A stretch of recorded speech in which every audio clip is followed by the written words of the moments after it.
Sen tasavalta. Hyvä TV-katsojat siellä Suomen kodeissa tänä syksyisenä syysiltana.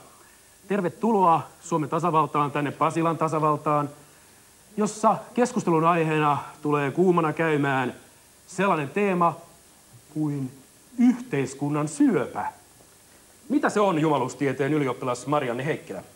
Ei muuta kuin kaikki aistit auki, sillä tänään laajennetaan tajuntaa huumeista ja alkoholista tässä suorassa TV-lähetyksessä, mutta sitä ennen mä haluaisin kysyä teiltä, Aster, toisinajattelija Korhonen, oot sä ikinä käyttänyt mitään? Ja Hanna, tää nyt ei varmaan muita kommentteja kaipaa, mutta nyt Ville Markus Elorinne, sä oot vuoden mies ja oot ollut viime aikoina, ehkä kahden toivottavasti, oot ollut paljon julkisuudessa näistä sun törppöilyistäsi. Mä haluaisin kysyä, että miltä susta tuntuu sen jälkeen, kun sä oot juonut, sä oot heilunut, sä oot hakannut tyttöystävääsi. Mitkä on ne sun fiilikset sen jälkeen? Sama kysymys joka kerta. Mä aloitan puheenvuoron kuitenkin silleen, että mä oon Ville Markus ja alkoholisti. Tänäänkin. Miltä musta tuntuu, kun mä törppöilen humalapäissään? Rehellisesti. Mä haen just sitä rehellistä. Anna pieni sekunti aikaa hakea, sitten oikea linja löytyy. Ilman mitään huumaavia aineita. Jos mä sanoisin, että se vituttaa, niin se olisi niin tavanomainen sanonta. Ehkä se aiheuttaa kaikkein sitten eniten niinku semmosia erittäin niinku syviä tunne-elämän niinku vaurioita niinku silloin, kun mä käyttänyt. Mä oon vetänyt kaikkea rojua, mitä niinku löytyy kaikkea mahdollista ja kokenut olevani joku niinku uudenlainen ihminen toisessa ulottuvuudessa ja sitten mä herään tähän raakaan todellisuuteen. Paluu on ankea. Paluu on erittäin ankea niin kuin tähän arkeen. Sä et ole se sama kundi enää. Mä en ole se Rambo enää, mikä mä olin niin kuin 3 promillessa. Se on ehkä se kaikkea. Sitten mulle tuli tosta sängystä niin hyvin mieleen, että kun tossa makaisi kysymysmerkissä ja 7 päivän putki takana ja eukko on pakannut kamat ja sä katot niin kuin, ja pankista tulee erinäisiä laskuja ja sitten tulee sakkoja ja kaikkea muut tippu, että fiilikset on siinä semmoisen musta auringon nousulla. Että se niinku joko itkettää tai sitten se ottaa niin paljon päähän, että tekee meni niinku huutaa. Mutta sä oot tehnyt kuitenkin se uudelleenkin sitten aina niinku kuitenkin selvittyä taas ja taas niinku tulee hyvä meininki ja tolleen. Niin, sitä varten mä oon dokannut, että tulisi niinku hyvä meininki. Eikö elämä niinku ole silleen hyvä meininki, varsinkin vuoden miehenä? Harva mies on vuoden mies. Todella harva. Tää on 3. vuoden mies. Mä niinku näen hyvin voimakkaasti sen, että miksi mulla ei ole hyvä fiilis arjessa, niin on se, että mä oon niinku löytöretkellä tänä päivänäkin oma itteeni. Ja mä en ole vielä löytänyt oma itteeni. Silloin kun mä löydän oma itseni, niin silloin mulla on hyvä olla vaikka sohvan nurkassa. Ilman mitään? Ilman mitään rojua. No kahvi ja nuuska, jos annetaan nyt kuitenkin mullakin tänä päivänä olla, niin se on ihan hyvä. Oot sä aggressiivinen ilman viinaa? No en mä oo mäiskinyt turpaa selvinpäin ketään vielä. Ikinä? No en ikinä. Käsi sydämelle? Käsi sydämelle. Okei. Mutta saaks mä jatkaa vielä, kun mä just pääsee kato vasta tähän fiilikseen. Varsinaisen, okei. Mä niinku olin tulossa siihen, että niinku alkoholi ja huumeet niinku henkilökohtaisesti, niin ne on vakavaa pakenemista ollut mulle henkilökohtaisesti niinku arjesta. Ja jos ei ihminen koskaan pysähdy näiden 2 asian edessä, tulee aika, jolloin se ei enää pysty kohtaamaan arkea ja silloin seuraa. Silloin niinku, ei seuraa itselle, vaan silloin sun sielu ja tunne-elämässä on niinku myyty joko huumeelle tai alkoholille. Ja oot juonut itses pohjan läpi. Kiitos, ei muuta. Mutta tämän kaiken jälkeen, kun vielä palaan tähän sun käytökseen, joka lehdistössä on ollut laajasti esillä, niin onko Arlene todellakin, kuten tänä päivänä lehdistössä oli... Sulla on toivoa. Arlene ei jätä sua. Se odottaa syli avoimena kotilieden äärellä ja Ville Markus on mä tiedän, Marianne, että sä oot mustasukkainen, mutta Arlene... Mä en tiennyt tätä.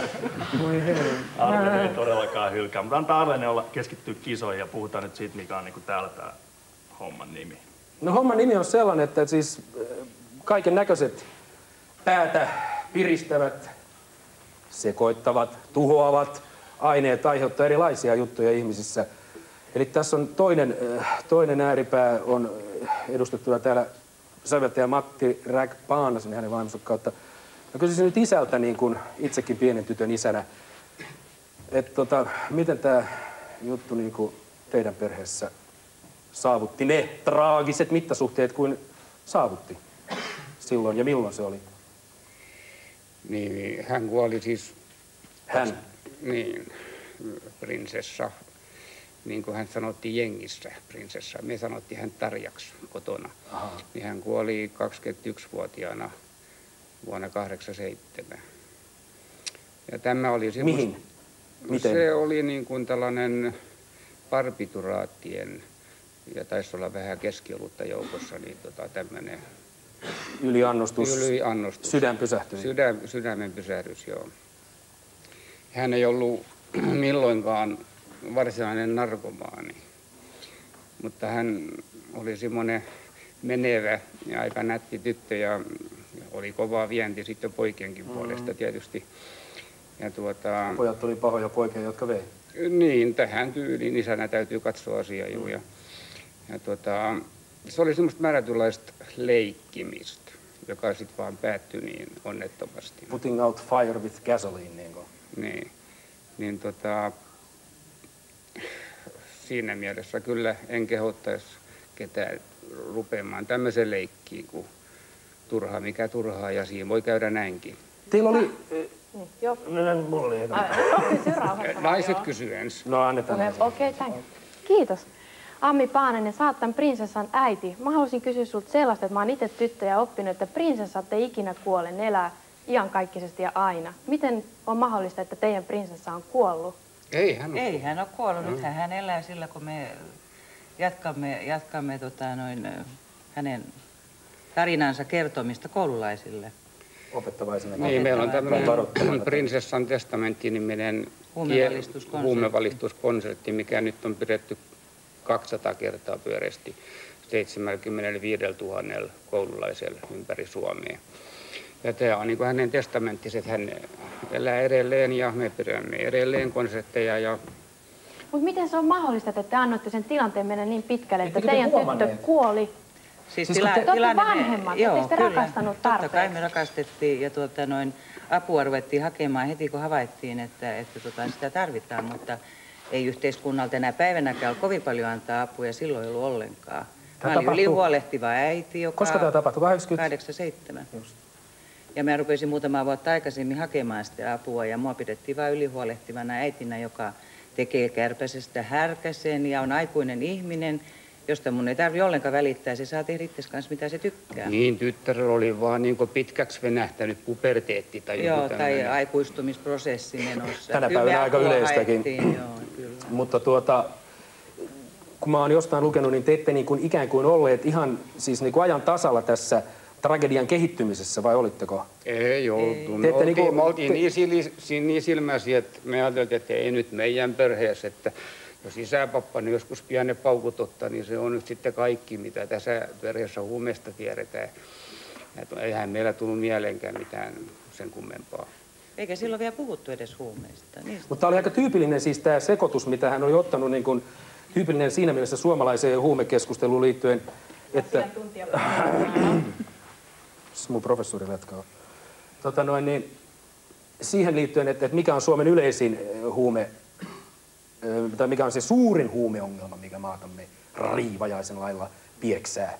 Eli sehän on siis lääkkeiden ja alkoholin yhteiskäyttö. Se on just se, mitä me koulussakin... Eikä niinkään esimerkiksi Timo Larmilan edustama cannabis. Mitä siihen sanoo Larmila? Ilmeisesti näin on, että alkoholi ja alkoholien ja näiden lääkeaineiden yhteiskäyttö plus kaikki muut on se yleisin. Kannabis, ilmeisesti noin prosentti väestöstä käyttää kannabista. Eipä se kovin suuri määrä ole. Nämä lääkeaineet on sikäli justiinsa niin pahoja, että niiden kanssa pitäisi ketenkään pelleillä, kun eihän nämä nuoret tiedä, mitä ne sisältää, kun niillä on kourallinen eri värisiä. Ja iloisen värisiä. Iloisen värisiä. Sitten ne kaataa sen keskikaljamukiin. Eihän sitä pysty edes joku lääkärikä sanomaan, että millainen jymäys siitä oikein tuli sitten. Se on sellaista pellepeloton touhua. Se on aika huijalle. Sana ehkä tälle peloton sana.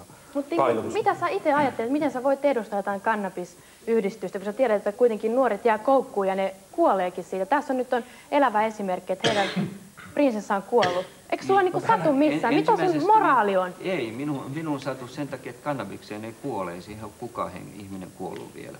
Ei siitä voi saada myrkytystä, ei siitä kuole. Hulluks on Se on portti muihin Se huumeisiin. ei ole portti muihin huumeisiin. Alkoholi on portti muihin huumeisiin tai tupakka tai äidinmaito.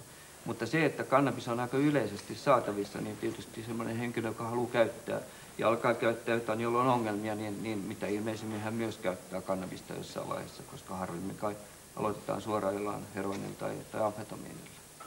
Sen sijaan kannabis minun mielestäni on tämmöinen suhteellisen harmiton ehkä kahviin lähinnä enemmänkin verrattavissa kuin alkoholiin. Alkoholi on paljon kovempi aine, tämmöinen nautintoaine, joka auttaa rentoutumaan, joka ei läheskään sovi kaikille. Se on ihan tosiasia, että uskoisin, että jos se vapaasti Suomessakin olisi saatavissa, niin korkeintaan ehkä joku 10% sitä olisi käyttänyt, tuskinpa sen enempää. Näin on käynyt tämmöisissä muissakin kannabismaissa, missä paljon käytetään niin kuin USAssa tai Hollannissa, ettei se sen suuremmaksi ole.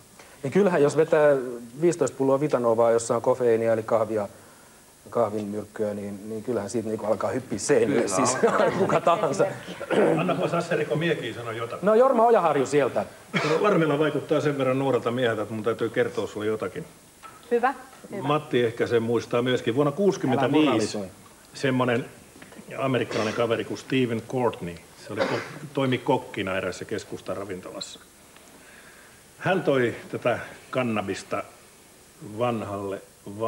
uudelle vanhalle sinne alas ja se tuskin olisi koskaan saavuttanut sellaista jalansijaa Suomessa, ellei siitä olisi tehty todella suurta numeroa.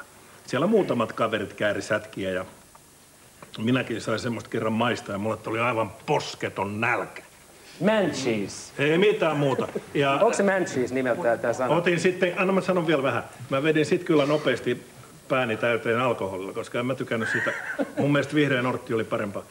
Mutta sitten sä heitit laakkaan erään iltapäivälehden toimittaja syöksyi poliisien kanssa sisään. Se oli hyvin näyttävä sisääntulo ja tämä Steven vietiin siitä erään jo kuolleen herrasmiehen kanssa pois. Ja siitä syntyi hirvittävä jupakka. Sinä olit muistaakseni puolustamassa jotakuta siitä oikeudessa. Mutta ilman tätä episodia siitä ei koskaan olisi tullut Suomessa, tai ainakaan niin aikaisin niin tunnettu ainetta. Voi olla, mutta en minä kyllä niin nuori ole. Sinä sanot nimittäin juuri tänä vuonna 1965, niin Tukholmassa minä ensimmäisen kerran kokeilin kannabista. Niin että en minä nyt niin nuori sentään ole. Se 65 oli? 65 kyllä. Et ole 65. Vuosiluku. Tuona vuotena 65, eli siis jolloin tämäkin tapahtui. Se oli ensimmäinen niin kuin keikka, siis sulla tämmöinen niin kuin kannabiskeikka. No ei mikä kannabiskeikka, vaan tutustuu siihen Tukholmassa. Ja sä kaunistelet. Tuntuu ihan mukavalta. No mutta sä mainitsit tuossa äsken, niin kertaan vielä nopeasti siis kannabis kontra heroiini, polle ja amfetamiinit, jotka on niin kuin, kuitenkin niin kuin kemiallisesti vaikuttaa stydimmin, niin miten sä, mitä sä sanoit äsken? Hän hoitin sen.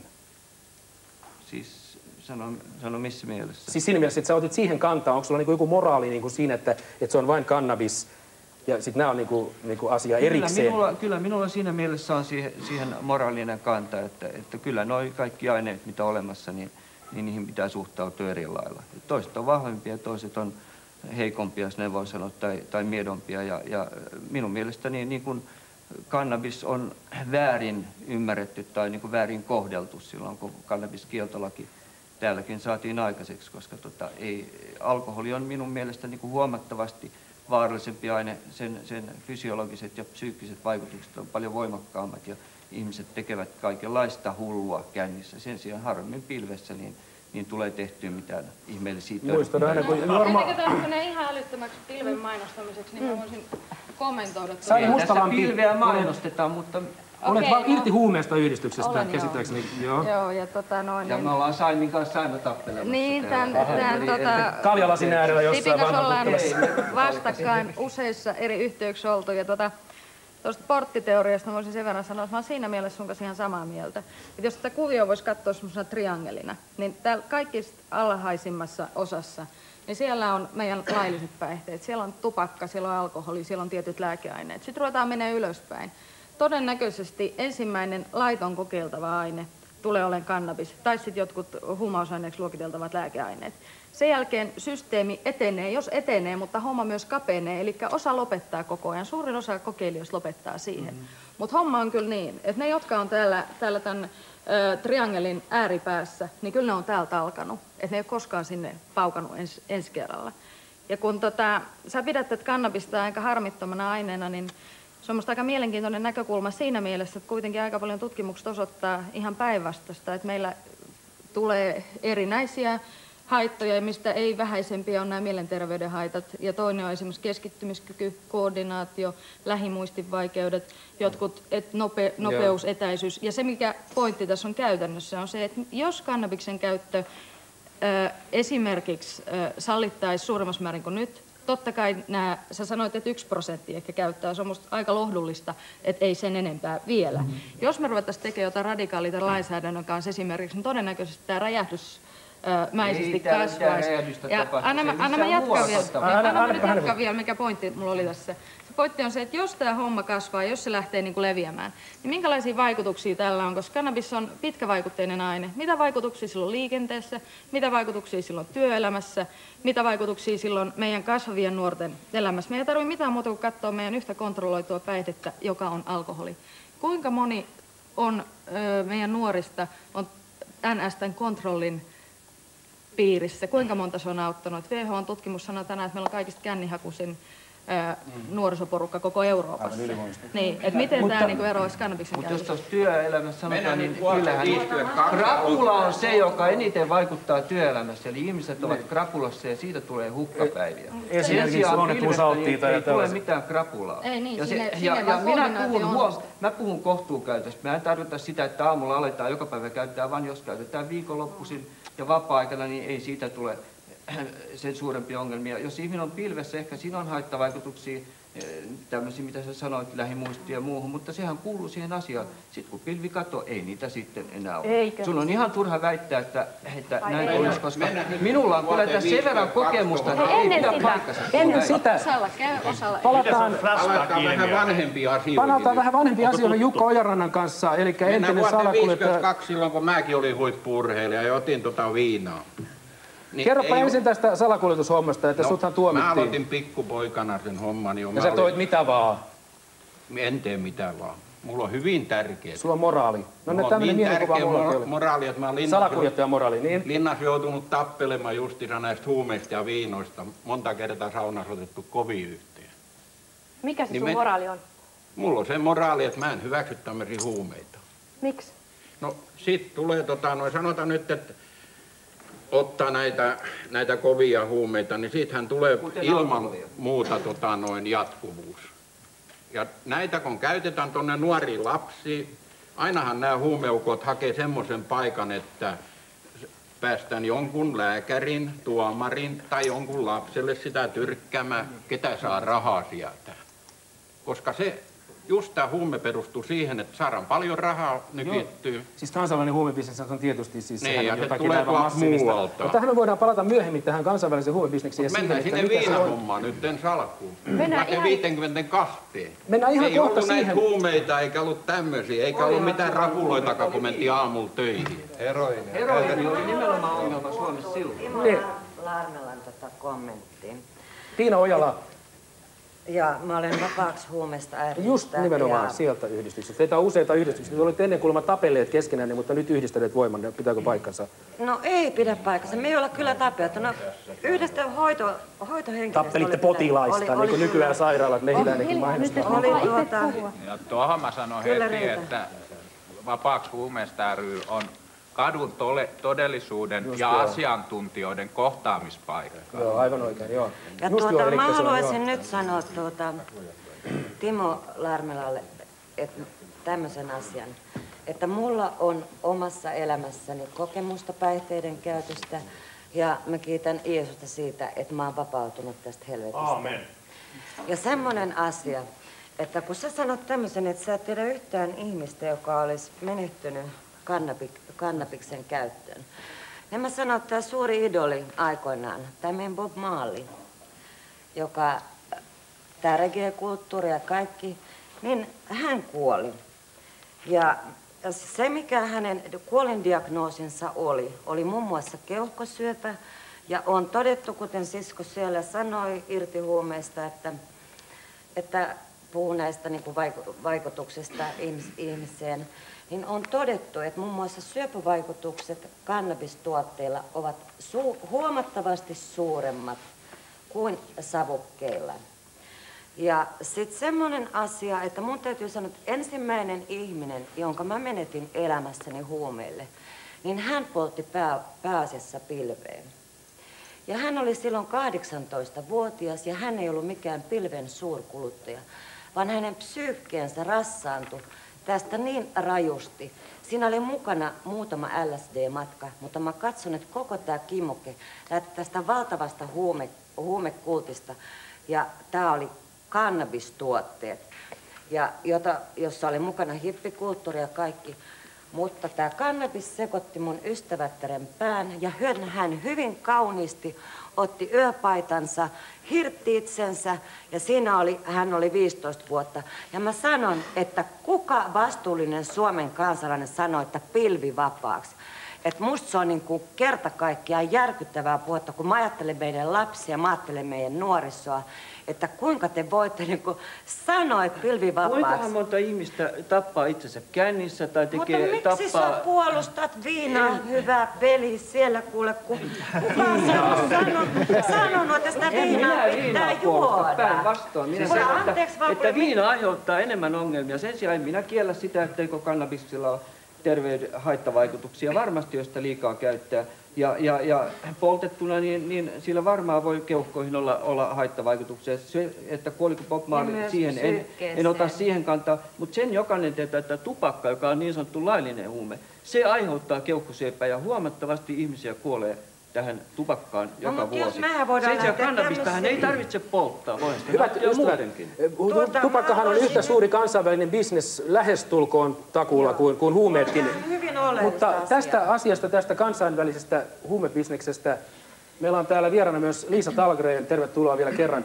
Ja te olette tässä uusimmassa kirjassanne tarjolla huominen, anteeksi. Kamera. Huumetyön pioneeri kertoo 2 poikaa, yhden jo kokonaan ja toisen menettämässä olleena ihmisenä. Te olette esittäneet tässä kirjassa toivomuksen sydämestänne saada kohdata ensin suomalainen huumepomo ja sitten kansainvälinen huumepomo.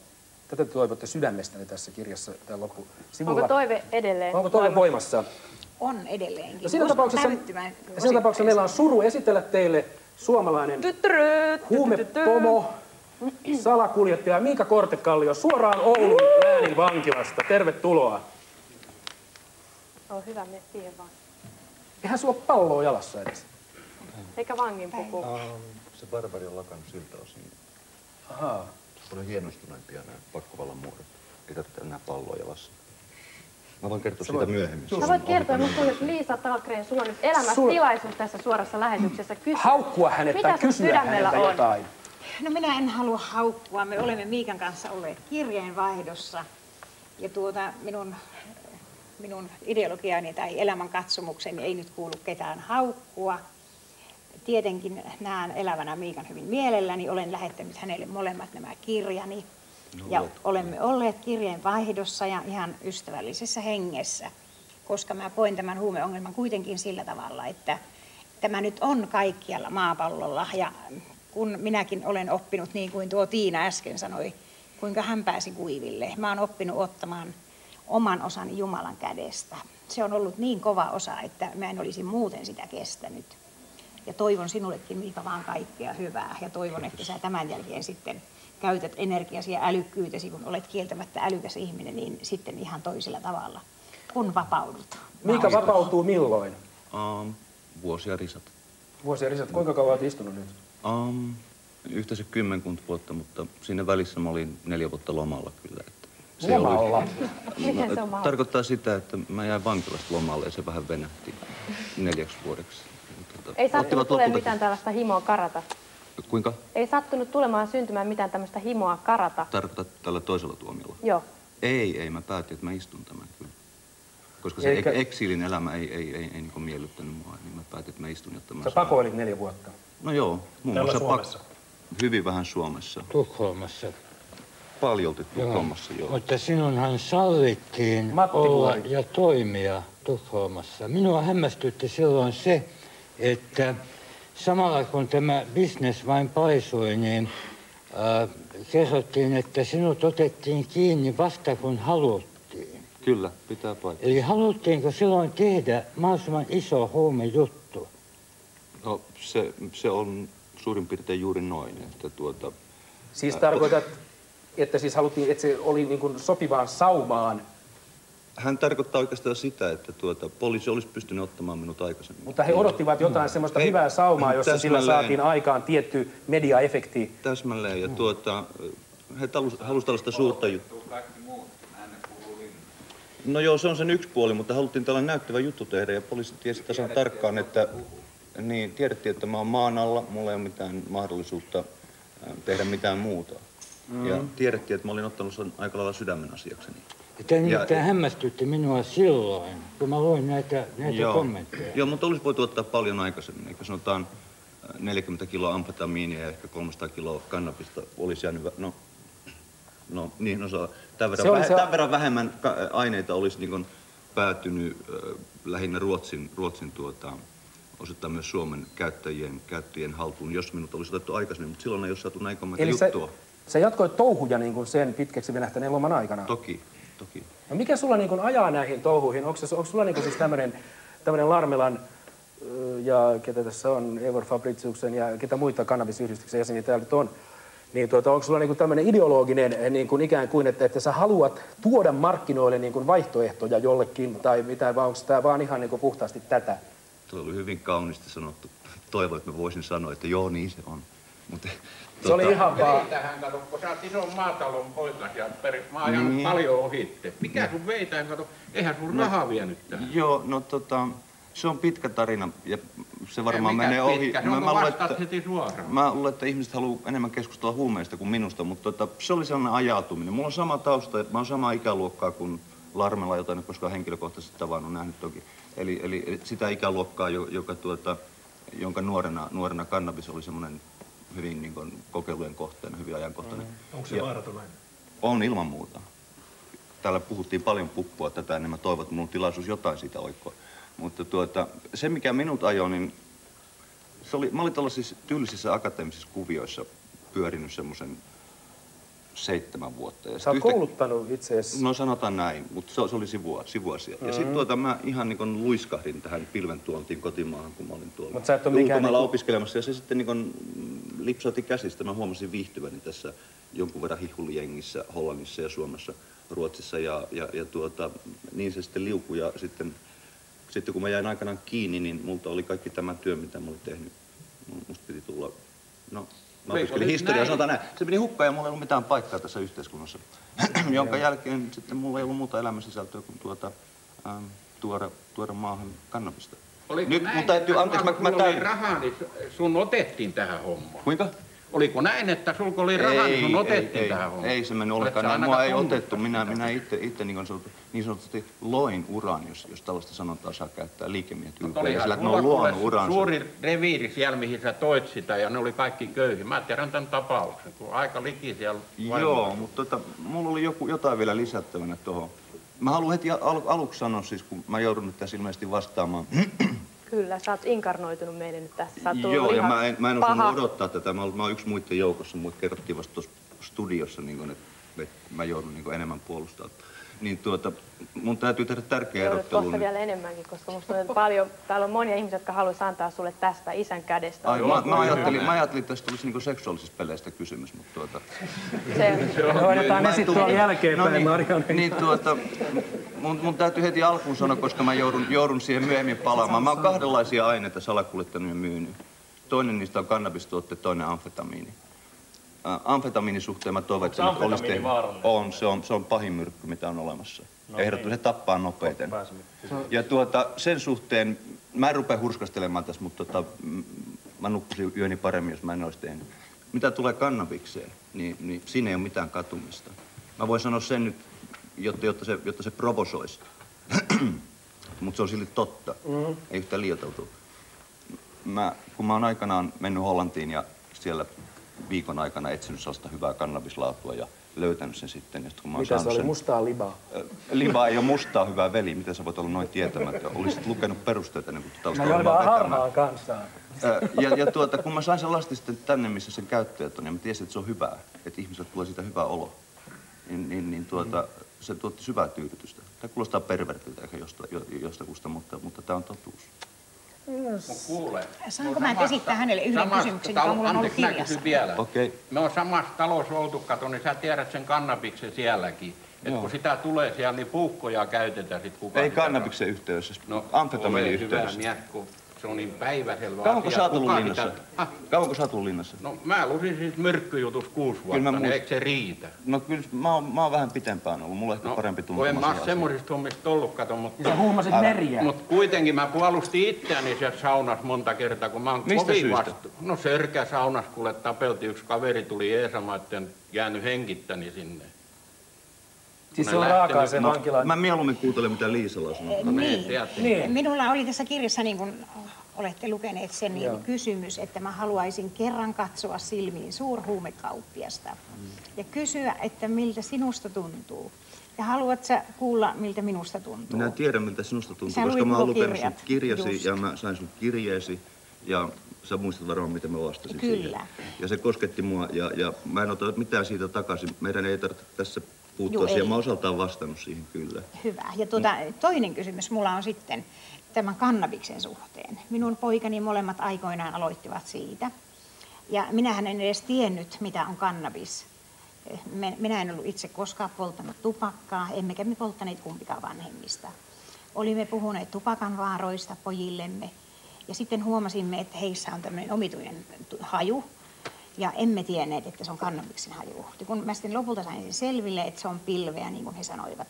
Mä kysyin, että mitä se pilvi on. He sanoivat, että älä ole äiti yhtään huolissasi.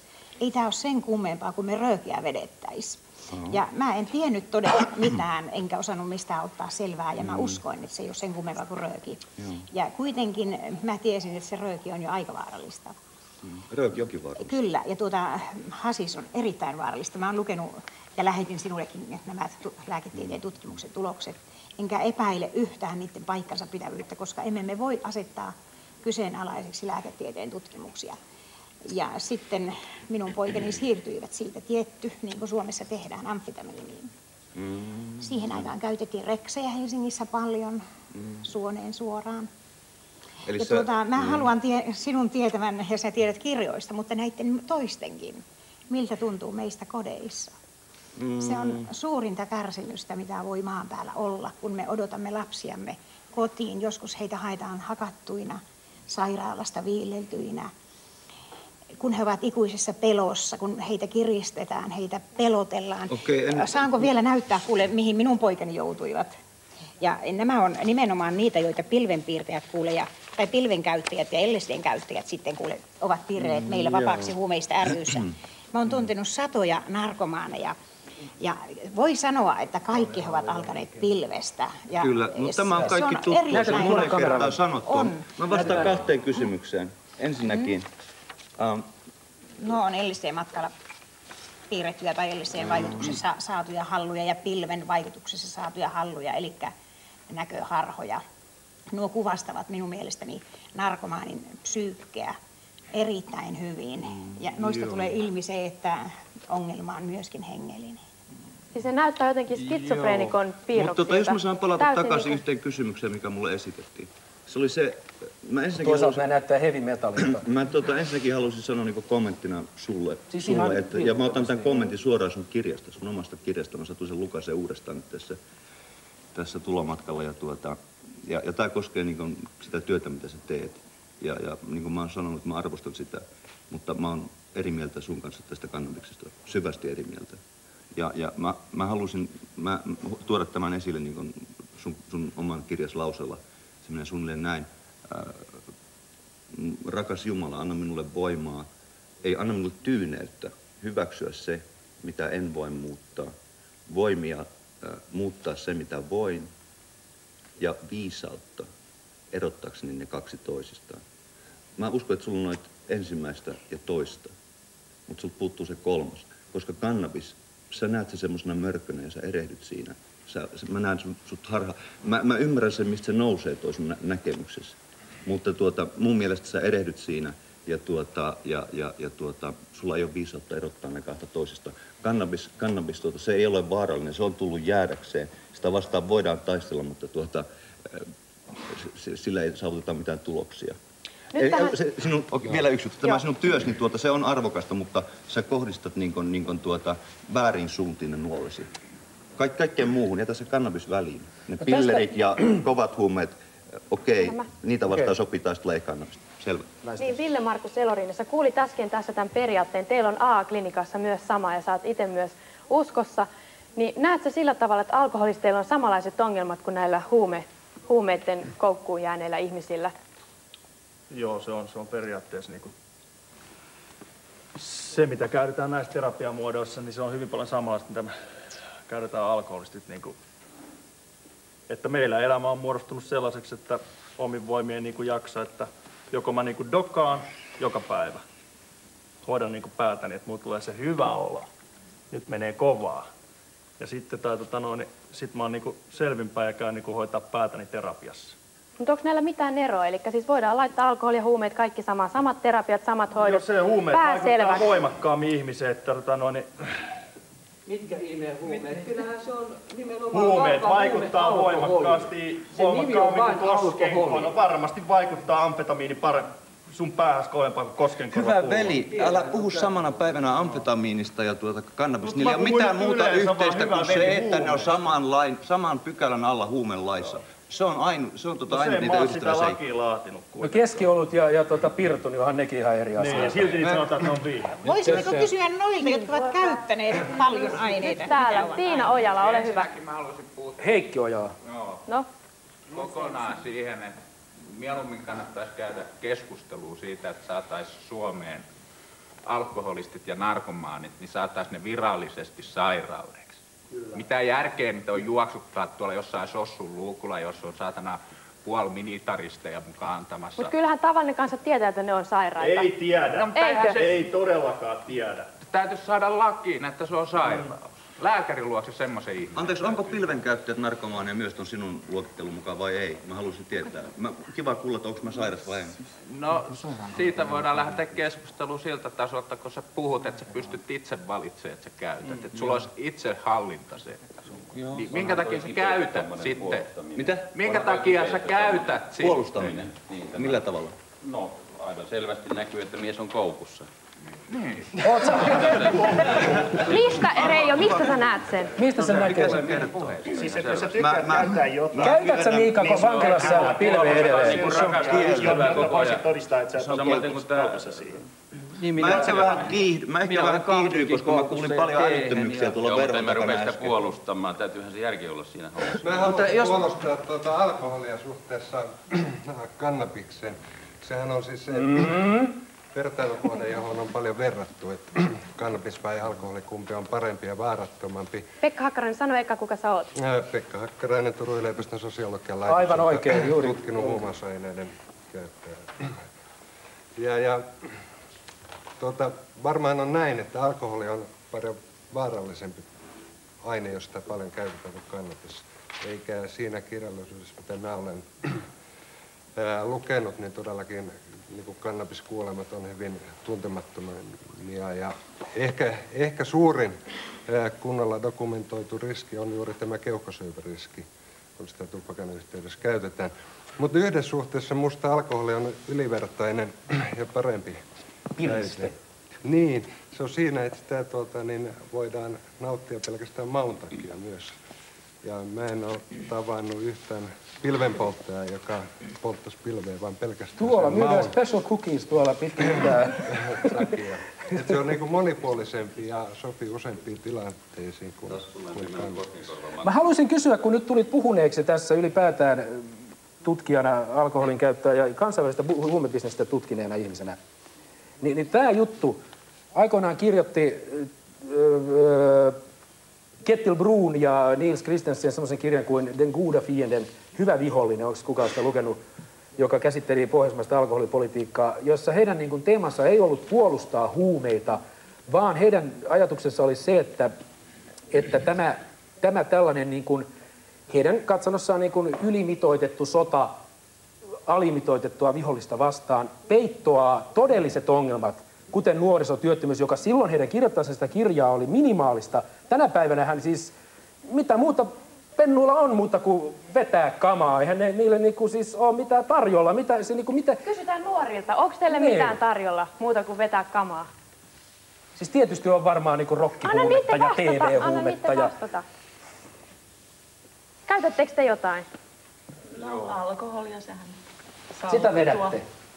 Käyttäisittekö te huumeita, jos se olisi sallittu? Alkoholi on huume. Se on ihan selvä asia. Se on yksi huume. Ainoa ero muihin huumeisiin siinä on se, että se on laillinen, koska se on tämän kulttuurin hyväksymä.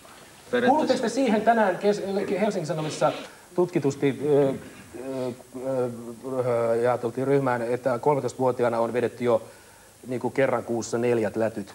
Kuulutteko te niin kuin siihen esimerkiksi? Ja opittu vanhemmilta. Ja opittu vanhemmilta, huom, kaikki vanhemmat.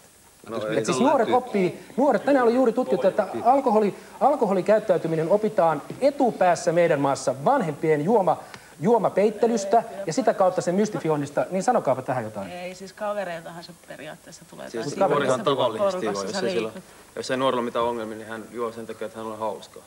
Että ei se ole mikään niinku... Tai harvallainen. Se on enemmänkin sosiaalinen tapahtuma se doga. Että juotte enemmän niinku iloon kuin suruun ja ahdistukseen. Mutta sehän on ihan hyvä meininki. No tosin aika nuoriltakin on. Siis nuorisokulttuuriin tämmönen. Joskus ei. Sitten on ihan hälyttävä tilanne vielä. Jatkakaa. Saisinko mä esittää tähän yhden kysymyksen? Oikein mielellään. Että minkä tähden yleensä täytyy päihdyttää jollakin itsensä nuoren ihmisen? Että mä oon elänyt 60 vuotta ja mä en ole koskaan tarvinnut päihdyttää millään itseäni. Ja aina on ollut fiilikset hyvät. Tämä elämä on ollut todella huumetta sinänsä. Et minun mielestäni pitäisi luoda semmoinen kohde siis nuorisolle tai tämmöinen ihanne, että ei tarvitse päihdyttää itseään millään. Elämä on paras huume. Elämä on paras huume. Mutta elämähän sisältää kaiken, se sisältää kaiken. Sen omenan.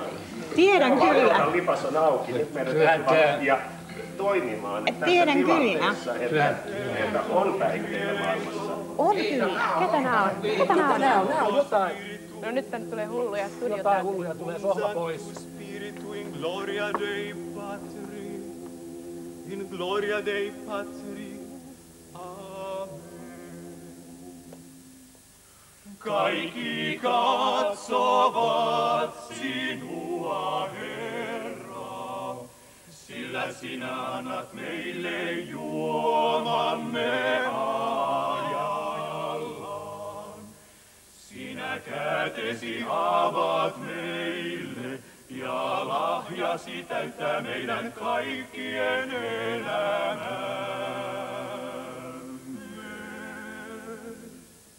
Siis veljen, nostakaamme malja, sampakalja on.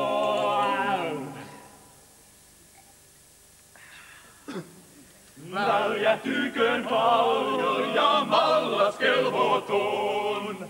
Riemuella sisä veikko juo, ja riemuella sisä veikko juo.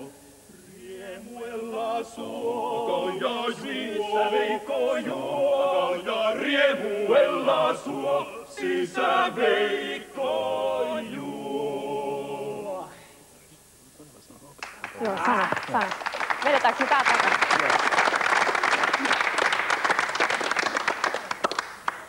Sänky takaisin pöytään. Tämä juomalaulu edustaa tätä hyväksyttävää päihdepolitiikkaa meillä Suomessa. Ja mä vähän palauttaisin keskustelua siihen, että jos meillä on vastoin Eila Grönhuusin ja hänen myötäpuoltensa toiveita olemassa tämä tarve. Se kietoutuu hyvin monimutkaiseen kontrollipoliittiseen, valtiontaloudelliseen ja kulttuuriseen kokonaisuuteen, jossa joku Miika Kortekalli on aivan pelinappula. En ole mikään huumekuningas. Aivan. Ja se kytkeytyy siihenkin, että kolmannesta maailmasta tulee meille rikkaaseen pohjoiseen kovia huumeita, koska me pidämme yllä taloudellista eriarvoisuutta. Nämä ovat kaikki realiteetteja. Mutta toisin kuin nämä huumeista ihmiset, niin jos me haluamme tehdä järkevää yhteiskuntapolitiikkaa, meidän täytyy lähteä siitä, että jotkut ihmiset tulevat huumaamaan itseään kärpäsienellä, kannabiksella, kahvilla, tupakalla, millä tahansa. Ja silloin nämä kokonaiskustannukset pitäisi pitää hallittuina. Hollannissa on niin sanottu hedongen politiikka. Se on sietämistä tai suvaitsemista. Me emme hyväksy eutanasiaa, prostituutiota, emmekä mietoja huumeita, mutta käytännössä me hyväksymme ne tiettyyn rajaan asti, kun ne eivät aiheuta kohtuuttomia kustannuksia yhteiskunnalle. Sitä vastoin väärinkäytöksiin puututaan heti ja koviin aineisiin puututaan heti. Tämä on yksi tapa hahmottaa järkevää yhteiskuntapolitiikkaa, jossa kiellot ovat voimassa, mutta niitä sovelletaan vain sen mukaan, kuin tämmöisen vapaan yhteiskunnan järkevän keskustelun tuloksena pidetään viisaana. Ei oteta makkaravarkaita kiinni, vaan yritetään estää satojen miljoonien talousrikokset. Tai 10 miljardia, niin kuin meillä Suomessa. Ei tehdä mitään täällä. Täällä otetaan kyllä näpistelijöitä kiinni. Ja minun mielestäni tämä pitäisi nyt ottaa pöydälle jollakin tavalla, ilman että me otamme näitä ideologisia kiihkeitä perusasetelmia pintaan, koska me emme tänään saa niitä selvitettyä missään. Eikä, jos sehän nousee vaan, se jää ikuisiksi. Mä olen samaa mieltä Matti siitä, että saanko mä lopettaa? Pieni repliikki Miika Kortekalliolle. Niin mä olen iloinen, että tämä keskustelu niin viimekin siirtyy vähän niin globaalimmalle tasolle, koska tätä juupas-eipäs-juttua on kuunneltu toistakymmentä vuotta tässä maassa ja tällä hetkellä täällä on läsnä kannabisyhdistyksen poikia. Tästä voisin heittää vielä tähän niin kuin sellaisen pointin, että mitä esimerkiksi Vihreä Lanka, Pekka Sauri ja Timo Harakka ovat heittäneet tällaista linjaa, että tämä vihollinen, joka on siis ihan samalla lailla kuin nyt on monessa muussakin asiassa niin kuin puhdas pää, joka hallitsee maailmaa, ne isot pomot, ei ne ole niin kuin Miika Kortekallio, siis valitettavasti tämä oli bluffi, että se sai tavata huumepomon, hän on pikkutekijä. Nilkki siis ihan siinä ympärössä, sori vaan, että me joudun loukkaan sua. Sic transit gloria niin katoamainen kunnia suomeksi. Ja niin... Mä osaan latinaa, mä oon käynyt latinaisen yliopiston. Joo, jatka vaan. Niin se, että Vihreä Lanka, Vihreä liittohan oli, tämä nyt menee politiikan osittain, oli joutumassa ottamaan kantaa tähän huumekysymyksen laillistamiseen, siis mietojen aineiden laillistamiseen Suomessa. Siihen keskusteluun osallistui Vihreä Lanka, Pekka Sauri ja Timo Harakka, jotka ehdottivat, että vihollisen ollessa näin kovan luokan vastustaja, että jos siellä Liisa Tallgrenit ja Rack Bärnest, kaikki kunnia teidän toiminnalleen, taistelette niitä tositekijöitä vastaan, niin se on niinku ihan, siis se on niinku tälleen, täältä näin ja ne hakkaa tuolta ylhäältä. Eli heidän teemansa oli tämä, että se vaatii sellaisen vastustajan, eli siis sen kontrollin täältä päin, että huumeet otettaisiin yhteiskunnan haltuun aivan kuin alkoholikin. Että ne olisi tuolla niin kuin myytävänä, mutta siis täysin yhtä kontrolloidusti kuin kaikki muukin huume. He puhuivat mutta nythän me tiedämme, että siis minusta meidän täytyisi todella ruveta puhumaan siis asioista, emmekä kaiken maailman teorioista. Me puhumme inhimillisistä tragedioista, me puhutaan kuolleesta prinsessasta, me puhutaan tavattoman monen suomalaisen kodin tragediasta, missä joku perheenjäsen tai useampikin juo liian paljon. Siinä joutuu lapset ihan hunningolle. Siinä on todella siis sellaista tragediaa, joka jatkuu elämän ajaksi. Ja minusta siis siinä ei todella kannata nyt puhua siis globaalisista asioista, vaan pysykäämme ihan tässä ja nyt. Puhutaan kotien vaarasta, kotien tragediasta. Näytäpä lappua, sä oot... Risto Mikkonen, sä oot siis kannabisyhdistys just... Tänne ei tietenkään muita tällaisia kotimaisia tuotteita nyt saa tuoda, mutta tässä on kotimainen omena, joka havainnollistaa kahta sellaista perusideaa kotimaisessa tuotannossa. Että kuka tahansa voi mennä tarkistamaan, kuinka tämä on tehty. Tämä on puhdas kotimainen tuote, maistuu hyvältä. Ja mikä on se tärkeä idea kotimaisessa omenassa, että tämä rahat pysyy täällä meillä kotimaassa. Eli kuka tahansa voi mennä torille ostamaan tämän omenan, ja ne rahat menee sille ihmiselle, joka on pistänyt niin kuin oman työnsä ja sielunsa siihen peliin. Eikä ne mene jollekin monopoliyhtiölle, eikä ne mene millekään kansainväliselle suurrikolliselle, jos niitä on viittaat kannabiksen kasvatuksen... Kotimaista kannabista, tämä voi olla bluffia. Alkoholi on toistaiseksi paljon vakavampi ongelma meidän maassa. Ei puhuta nyt sillä lailla, vaan puhutaan alkoholista enemmän. Se tuottaa paljon enemmän tragedioita tällä hetkellä. Nyt mä haluan, anteeksi, ihan täällä on saat seuraavaksi vuoro, mutta mä haluan kysyä sulta, Martta Tikkanen, kirjailija, että sä oot itse elänyt juopon kanssa. Miten on mahdollista elää juopon kanssa vuosisadan rakkaustarina? Nyt puhutaan siitä perheestä. Siis kukaan ihminen ei ole vain alkoholisti väärinkäyttäjä. Sä glorifioit kuitenkin sen alkoholismin. Ja minun tapauksessani niin elin hyvin ainutlaatuisen ihmisen kanssa, jolla oli oikein paljon ongelmia itsensä kanssa, mutta jota oli nähtävä kokonaisuutena, eli ihmisenä, ei väärinkäyttäjänä etupäässä, vaan hänellä oli kovin paljon vaikeuksia, jotka tietysti heijastuvat koko perheeseen. Mutta mistä tuli se sun voima, että sä jaksoit katsoa tällaista ihmistä? Ootko sä joku yli-ihminen, hyvin koulutettu, sä pystyt ehkä tähän sun kirjallisuuteen kanavoimaan kaikki sun frustraatiot, turhautumat? Käytit sitä polteaineena kirjallisuudessa, hyvin tärkeä asia tässä, että minulla on ensinnäkin ollut sellainen lapsuuden koti, missä minua rohkaistiin ja minun uskottiin, jolloin minulla on tällainen vankka pohja, millä seisoa silloin, kun todella on myrskyisää. Ja toisaalta niin tietysti myöskin, kun on koulutus, kun on yhteiskunnan kanavia, joita käyttää, niin on paljon helpompaa. Mutta sanon ihan omasta kokemuksestakin, että olkoon sinulla minkälainen tausta tahansa, kyllä se on aika tiukka paikka silloin, kun näkee jonkun ihmisen, jota todella rakastaa, joka ei pääse irti jostain hyvin tuhoavasta väärinkäytöstä, joka tietysti sitten todella aiheuttaa myöskin hyvin paljon vaikeuksia, suruja, pettymyksiä koko perheelle. Ei se mitenkään helppoa ole. Onko se sitten niin, että vaan tämmöiset heikot vanhemmat, joille ei ole niitä kanavia, jotka ei tiedä, miten lastensa kanssa toimia, joilla ei ole niin kuin mitään, ne ei osaa hakea apua, niin heidän lapsensa kuolee ja menehtyy ja joutuu koukkuun? Ei nimenomaan, niin kyllähän jokainen vanhempi, jokainen äiti ja isä totta kai tekee parhaansa lastensa puolesta, lastensa hyväksi. Mutta miten sä pystyt auttamaan lasta, puolisoa, läheistä ihmistä, joka ei itse pääse irti tästä, sillä tosiasiahan on se, että en minä voi toisen taakkaa kantaa. Hän kantaa sen itse. Hän itse siis päättää, millä lailla hän elää. Mutta liittyyhän häneen siis tämmöinen taiteilijamyytti. Siis huumeitahan on käytetty kautta aikojen niin kuin taiteilijamyytin korostukseen ja luomisen lähteenä. Eli siis sehän hyväksytään yhteiskunnassamme, että mitä rapasempi juoppo ja mitä enemmän se kosmoksessa huutaa, niin kuin Jorma Ojaharju aikoinaan, niin helvetin hyvä jätkä. Hei, nyt täällä on Saini Mustalampi on viitannut tosi kauan, eli hänelle. Nyt Henry Brooms tulisi täällä. Mä juuri olin antamassa Brooms anteeksi. Sen jälkeen. Okei, eli mä vaan tähän viittaan, että nämä tämmöiset henkilökohtaiset perheen tragediat on Irtihuumeista ry:ssä todella tuttu ja sen takia, että me ollaan kohdattu tässä vuosien varrella tuhansia sellaisia suomalaisia perheitä, joiden lapsi käyttää päihteitä. Pääasiassa tätä vaarattomaksi tässä mainittua kannabista. Ei me niitä keksitä mistään, vaan ne on ihan realiteetteja. Että meillä on hirmu paljon sellaisia nuoria, jotka ei valitettavasti pärjää sen kannabiksen kanssa. Joku saattaa pärjätä, sä oot ehkä pärjännyt, mutta meillä on tosi konkreettisia kokemuksia niistä, jotka ei pärjää.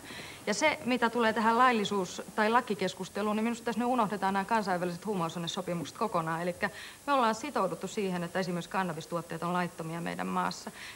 Mulla on konkreettinen ehdotus siihen. Mä haluaisin vaan jatkaa tämän lauseeni loppuun. Eli ikään kuin tämä laittomuus olisi ongelma, ei se, että tämä aine on haitallinen, mikä minun mielestäni on syy tähän laittomuuteen.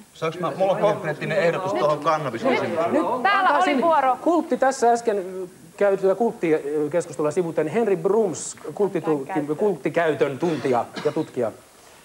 Joo, mun mielestä siinä on suuri ero, että onko joku myrkky sopeutettu tiettyyn kulttuuriin. Niin kuin meidän kulttuurissa alkoholi on sopeutettu. Menee johonkin cocktailkutsulle, se on pakko ottaa lasi käteen, tai ainakin semmoinen kamuflaasilasi, missä on... Tälleenkin voi tehdä, mä demonstroin, miten toi teki Heikki, mä sanoisin, että alkoholi ei sillä lailla, siis meidän kulttuurissa nämä huumeet, myöskin kannabis, tuhoaa nopeammin kuin alkoholi. Joku Eino Leino voi olla koko ikänsä juoppo, mutta ei se tuhoudu siihen. 44. No joo, mutta siis... Käy 8. Joo, mutta... Anna hänen lopettaa. On, mutta mä nyt jatkan tämän loppuun vaan. Se kirjoitti kännissä koko ajan, okei. Joo, just se, mutta hän saattoi sen tehdä. Mutta ei täällä kovin pitkää aikaa voi olla huumeihminen, kun putoaa jonnekin sillan alle. Taikka näihin huumekingin tuntemiin maailmoihin. Ja Ei mun maailmassa mitään vikaa ole. Mä viihdyn siellä hyvin. No se on kai jonkunlainen alamaailma kuitenkin. Ei mä tiedä alamaailma. Siis mä sanon sulle jotain.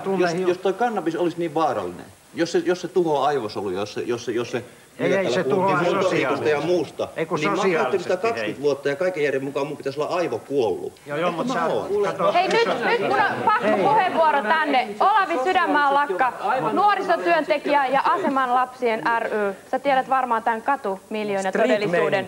Antakaa Nyssäselle vähän puheenvuoron. Sen jälkeen. Joo, ehdottomasti joo, tässä on.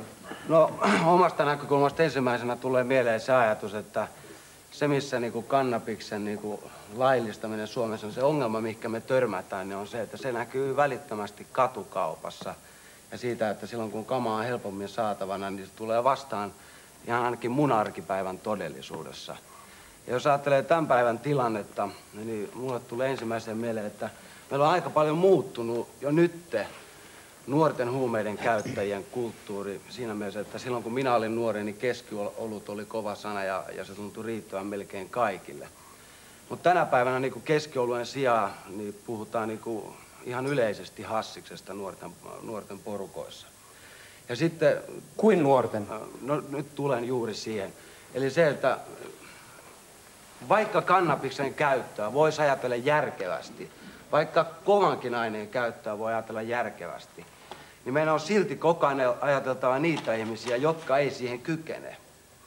Ja tässä on niinku se vaara, että pitkäaikaiset aineen käyttäjät, joka ainut, jotka löytyy sieltä pyramidin yläkärjestä, niin jokainen niistä kertoo aloittaneensa aineen käytön 10-vuotiaana tai kokeilevan käytön liittyen nimenomaan kannabikseen.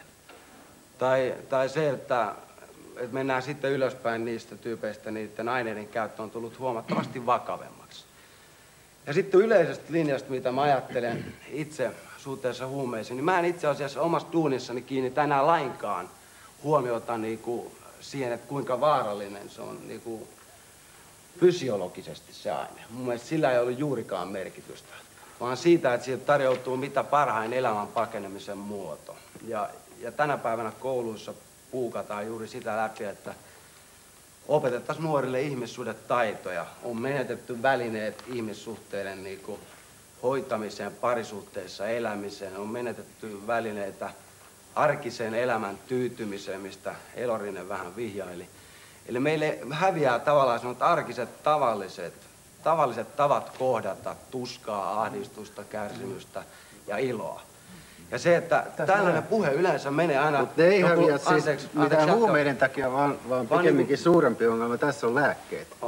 Siis, että, niin, ettei niin oikeastaan ihmisten anneta edes surra ilman, että niillä on joku pilleri päässä. Ihan yksi lause vielä, että tämmöinen ajattelutapa, joka mielletään sieltä ihmissuhteet arvoonsa, että miten tärkeää on hoitaa parisuudetta tai ihmissuhteita. Aina mielletään yleensä vanhempiin ihmisiin, niin kuin täällä kuvataan tietysti Liisa Tallgrenia, jotka puhuu niin kuin vanhaa aikaa perinteisin arvoin. Mutta tietyllä tapaa tämän päivän nuori, jos kuka, niin älyttömän tarkkaa tiedostaa sen, että kuinka merkittäviä näiden perusihmissuhteiden rakentaminen on. Ja se, että tuntuu, että välineet on hukas monelta. Ja se, mä en enää tiedä, mitä mä siitä syytän, onko se kyse kannabiksesta tai viinasta. Mulla on oikeastaan ihan yksi hailee. Mutta sä syytät niinku aineita? Aineita yleensä. Aineet, vaan esimerkiksi juuri se, että tämä laittomuus aiheuttaa sen, että tulee erilaisia sosiaalisia ongelmia ja erilaisia alakulttuureita, jotka sitten johtaa ongelmiin. Kyllä se hyvin paljon liittyy siihen. Sen sijaan sellainen, jos se olisi niin kuin normaalia, eikä jouduttaisi rikollistekais tekemiseen eikä muuta tällaista, se helpottaisi sitä tilannetta. Jos katsoo esimerkiksi Hollannissa, niin näitä coffeeshoppeja ja muuta, niin kyllä se on huomattavan siistiä kulttuuria, jos näin voi sanoa. Toinen puoli Hollannista on varmaan hirvittävän useille tuttua. Ei tarvitse olla kovinkaan suuri asiantuntija. Tietää myös sen Hollannin sosiaalitoimen kyvyttömyyden tavoittaa niitä, jotka on todella pulassa. Mutta kumpi on suurempi ongelma jollekin asunnottomille lapsille, aineet vai asunnottomuus? Mutta siis väärinkäyttäjä ei elä tässä todellisuudessa. Se on tosiasia. Olkoon siis mikä aine tahansa, niin hän ei elä tässä todellisuudessa. Mutta entäs jos tämä todellisuus on niin ikävä, ettei siinä halua elää? Ei se ole niin ikävä. Siis, tämä elämä on niin rikasta ja niin ihanaa kuin olla voi. Mutta jos sen pilaa, jos nimenomaan. Saattaa mennä vuosi, 2, 3, jollakin koko elämä. Sitten ne kuolivuoteellaan tajut, Herran Jumala, tämmöisen hienon elämän siis maassa. tottahan se on, että ihmiset pystyy nauttimaan mitä merkillisimmistä todellisuuskuvioista. Esimerkiksi Moskovan sodasta, ne oli siellä kaiteella katsomassa kiikarin kanssa, että jee, hyvä meininki, sota. Nyt Aster, täällä on pitkän aikaa Otto Nyssönen. Haluat puhua? Joo, minusta niin... Otto Nyssönen, esittelisikö itsesi lyhyesti? Joo, olen syöpätautien erikoislääkäri. Kyllä. Ja vastustat terveysterroria? Vastustan terveysterroria eri muodoissa, kyllä. Ja noin koko maata ajatellen, niin minusta tämä kannabiskeskustelu on mielestäni, saatan olla vanhakantainen, niin vähäsen tämmöistä eliittikeskustelua koko maassa, niin ymmärretään kuitenkin huumeet, niin lähinnä miedot, särkylääkkeet ja unilääkkeet, jotka sekoitetaan tavallisesti keskikaljaan, ja sillä saadaan niin kuin tämmöinen lisätty vaikutus. Ja että uskon, että valtaosa Suomen kansaa niin ymmärtää huumeen juuri tämmöisenä. Ja olkoon kannabis mitä tahansa, mutta uskon, että kyllä se altistaa mielen ja näiden muiden siis lääkkeiden ja alkoholin väärinkäyttöön. Se on tietenkin yksilöllistä. Jotkut on vahvoja, niin kuin tässä kuulemme, mutta varmasti niin monet altistuu niin, että sitten alkaa nämä muut kierteet. Kuulisimmeko pienen tutkimustulosanalyysin Osmo Kontulalta, joka on tehnyt oikeastaan ensimmäisen tällaisen suuren liberaali, miten niin? Tutkijoilla ei ole ennakkoasenteita, vai onko? Monien mielestä kuulemma on, että olet saanut aika paljon niskoillesi syytteitä siitä, että sinun tutkimuksesi on niin kuin tämmöinen tarkoitushakuinen. Mutta kerropa siitä huumetutkimuksesta niin kuin lyhyesti, mitä se paljasti suomalaisesta huumeiden käytöstä? No, ensinnäkin aloittaisin sillä, että minun mielestä aineet ei käytä ihmisiä, vaan ihmiset käyttää aineita. Et siis aine sinänsä ei ole vaarallinen, vaan se tapa, jolla sitä käytetään, jos sitä ei hallita sitä käyttöä ja mennään niin kuin liian pitkälle. Tässä tutkimuksessahan kävi ilmi, että kun tässä nyt tästä kannabiksesta ollaan niin innokkaasti keskusteltu, että sitä oli väestöstä 6% elämänsä aikana joskus kokeilu ja alle 35-vuotiaista 11%. Ja viimeisen kuukauden aikana noin prosentti näistä nuoremmista ikäluokista oli käyttänyt sitä. Et siinä mielessä mä yhdyn tähän niin kuin eliittikeskustelupuoleen tästä asiasta, että eniten mun nähdäkseni kyllä huumeita hyväksi käytetään nimenomaan viihteessä, eli siitä saadaan näyttäviä otsikoita ja kivoja ohjelmia, joita ihmiset katsoo ja niin edelleen. Että siis tämä niin kuin yhteiskunnallinen merkitys on huomattavasti suppeampi. Keuhkot on unohdettu nyt. Mutta haluan jatkaa vielä. Kontula jatkaa. Joo. Mä haluaisin niin tuoda tätä perspektiiviä tähän asiaan, kun ollaan innokkaasti Eurooppaan menossa tässä kovalla tohinnalla kaikki, niin olen itse siellä liikkunut tutkijakokouksessa aika paljon näissä kuvioissa ja seurannut yleensä Euroopan huumetilanteen kehitystä, niin ensinnäkin voisi sanoa sen, että tämä suomalainen huumekeskustelu on aika vierasta eurooppalaiselle yleisölle, koska tämä huumekäsite meillä on hirveän laaja, siis kattaa kaikki nämä lääkeaineet ja kattaa kannabikset ja niin edelleen. Kun Euroopassa puhutaan huumeista, siellä puhutaan yleensä heroiinista. Että se on se varsinainen ongelma, johon sillä keskitytään. Toisaalta sitten myöskin, vaikka nämä, niin kuin Saini totesi, niin kansainväliset lait edellyttää kaikenlaisten aineiden kontrollia noin periaatteessa lainsäädännössä, niin käytännössä kuitenkin Euroopassa siellä ei ensinnäkään puututa näihin lääkeaineasioihin, ne unohtuu siellä kokonaan, ja myöskin kannabis siellä jää ihan sivuraiteelle. Et kontrollia niin kuin Keski-Euroopassa ja Etelä-Euroopassa kiinnostaa ainoastaan heroini ja sitten nyt kokaini kasvavassa määrin. Mutta huumeena siellä ei oikeastaan pidetä mitään muuta kuin näitä aineita. Ja myöskään käyttäjiä siellä ei oteta kiinni ja ei myöskään rangaista siitä käytöstä. Se on oleellinen ero tähän suomalaiseen tilanteeseen. No millaisen johtopäätöksen sä tästä vetäisit? Tähän keskusteluun niin kuin ylipäätään? Onko tämä, mä sanoisin, että meillä Suomessa on tällainen irrelevanttia keskustelua? Vanha niin kuin alkoholipoliittinen kieltomentaliteetti olemassa, joka on siirretty tähän huumekeskusteluun aika pitkälle. Ne samat argumentit ja samat termit ja sama käyttäytymistapa. meillä ehkä ei osata elää niin kuin aineiden kanssa sopusoinnussa ja hallitusti. Ehkä tämä suomalainen viinapääkin niin kuin liittyy tähän kaikkeen, mutta me vedetään kuitenkin vähän yli näitä asioita. Ja uskon, että kun tässä eurooppalaistutaan, niin ne asiat muuttuu. Keskeinen ero on se tietenkin, että alkoholiin kohdistuu paljon semmoisia aika legitiimejä vaatimuksia. Se on nautinto, jonka ihmiset hyväksyvät ja ovat tottuneet hankkimaan ja vaativat ikään kuin oikeutta ilman ulkopuolista puuttumista siihen. Mutta tästä keskustelusta saa sikäli vääristyneen kuvan koko ajan, että vaikuttaa siltä, kuin joku olisi vaatimassa niin kuin huumeita laillisiksi. Ja sellaistahan ei oikeastaan tässä valtakunnassa vaadi kuin muutamat erittäin harvat henkilöt, joista varmaan enemmistö on täällä paikalla. Että Kontulan tutkimus osoittaa, että niitä on vain muutama prosentti, jotka ovat sitä mieltä, että ihmisillä tulisi olla oikeus käyttää mitä itse haluaa. Eli sä pelkäät sitä, että sitä kautta, jos se annetaan muillekin, niin kaikki muutkin alkaa heti nappaa, niinkö? Ei, mutta että siis ei pidä nyt tässä liioitella sen kysymyksen merkitystä. Siis suurin osa meidän katsojista on sitä mieltä, Rakkaani kihlattuni, minä tulen puutarhani ja poimin mirhamini ja balsamini. Avaan hunajakennoni ja syön hunajan, juon viinini ja maitoni. Syökää ystävät, juokaa ja juopukaa rakkaudesta rakastavaisen. Jerusalemi tytöt, jos näette rakkaimpani, sanokaa hänelle, olen rakkaudesta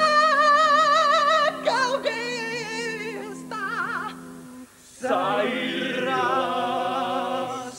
Syökää ystävät, juokaa ja juopukaa rakkaudesta rakastavaisen. Miten kaunis, miten ihana oletkaan, rakastettuni riemuni. Sinun vartalosi on kuin palmupuu, sinun rintasi ovat sen tertut. Minä ajattelen, tuohon palmuun minä nousen, sen hedelmiin minä tartun. Sinun suusi maistuu jalolta viinillä, joka kiihdyttää rakkauttani. Syökää ystävät, juokaa ja juopukaa rakkaudesta rakastavaisen.